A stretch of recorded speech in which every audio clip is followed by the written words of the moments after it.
কি গুরু, এতক্ষণ কোথায় ছিলে? আরে টুম্পাদির ছেলেটা না। এই টুম্পাদিটা আবার কে?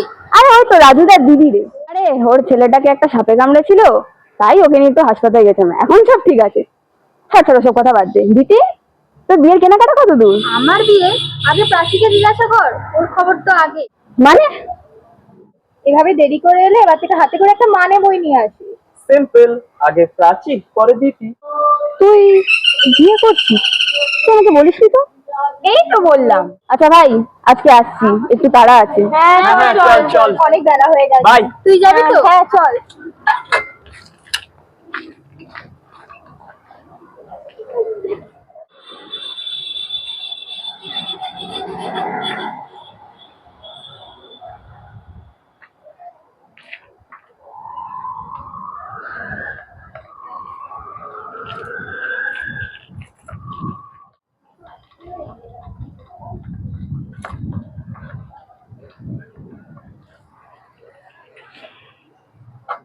তুই যে বললি তো তাড়া আছে, তোর বিয়েটা ঠিক কবে বলতো? এই কি ব্যাপার বলতো তো, সে তখন থেকে আমার বিয়ে নিয়ে পড়ে আছিস। বিয়েতে আসবি, মজা করবি, ব্যাস। তোর বিয়েতে আমি যাবো না। কেন? এখন বাড়ি যা। তুই বলবি তবেই আমি যাব। কি বলবো? তুই কেন আমার বিয়েতে আসবি না? কথা কিছু কিছু বুঝে নিতে হয়।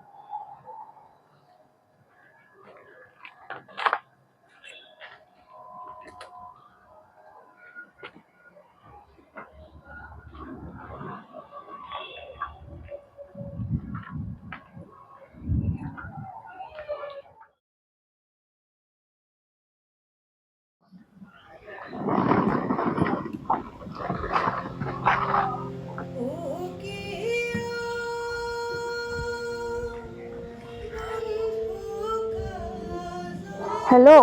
হ্যাঁ বল। রেজিস্ট্রিটা তুই করিস না প্রাচী, তোকে ছেড়ে আমি থাকতে পারবো না।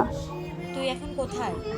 আমি চলে যাচ্ছি রে, তোকে আমি অন্য কারোর সাথে দেখতে পারবো না, তাই তোর থেকে দূরে থাকাই ভালো। আমি জানতে চাইছি তুই এখন কোথায়? এই তো স্টেশনের দিকে।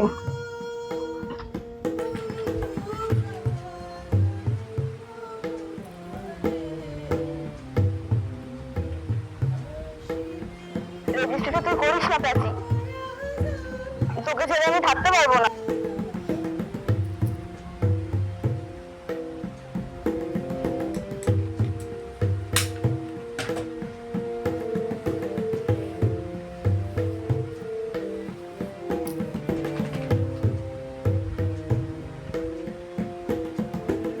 আমি চলে যাচ্ছি রে, তোকে আমি অন্য কারোর সাথে দেখতে পারবো না, তাই তোর থেকে দূরে থাকাই ভালো।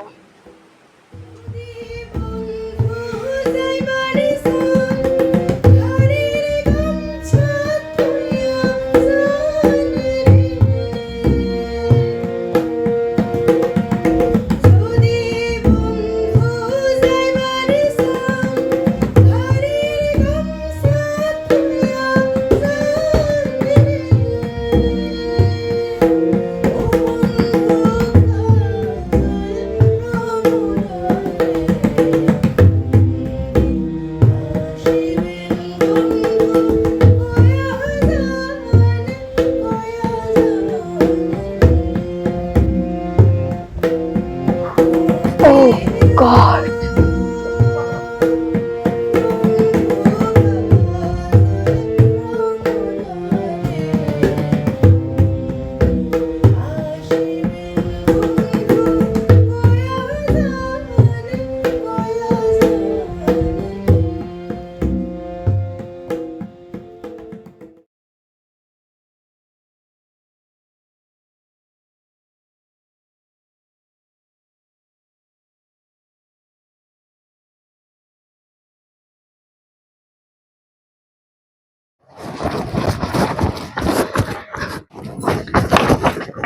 কোথায় চলে গেছিলিস তুই?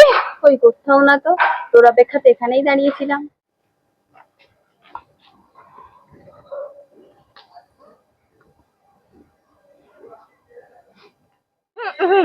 তবে ট্রিটটা কবে দিবি বল? কিন্তু ওদের সম্পর্কটা কি সবাই মেনে? কি বলতে চাইছিস, ওদের সম্পর্কে কেউ মেনে নেবে না? আমাদের সমাজের সব ঘটনা কি সবাই মেনে নিতে পারে নাকি মানিয়ে নিতে পারে? পারে শুধু পাড়ার মোড়ে দাঁড়িয়ে সমালোচনা করতে এবং মজা নিতে। তার পাশে কোনো ছেলে বা মেয়ে গায়ে খারাপ ট্যাগ লাগাতে। এটা ঠিকই বলেছিস, পরিস্থিতি কেউ বুঝতে আসে না। পরিস্থিতি, এই পরিস্থিতি যখন সবাই পড়ে না, তখন বলে তুই খারাপ, তোর জন্যই পরিস্থিতি খারাপ হয়েছে। দেখ, এই সমাজে প্রত্যেকেরই নিজেদের মতো করে বাঁচার অধিকার আছে। আমরা সবাই তো চাই সমালোচনা আলোচনার ঊর্ধ্বে উঠে নিজেদের মতো করে জীবন কাটাতে।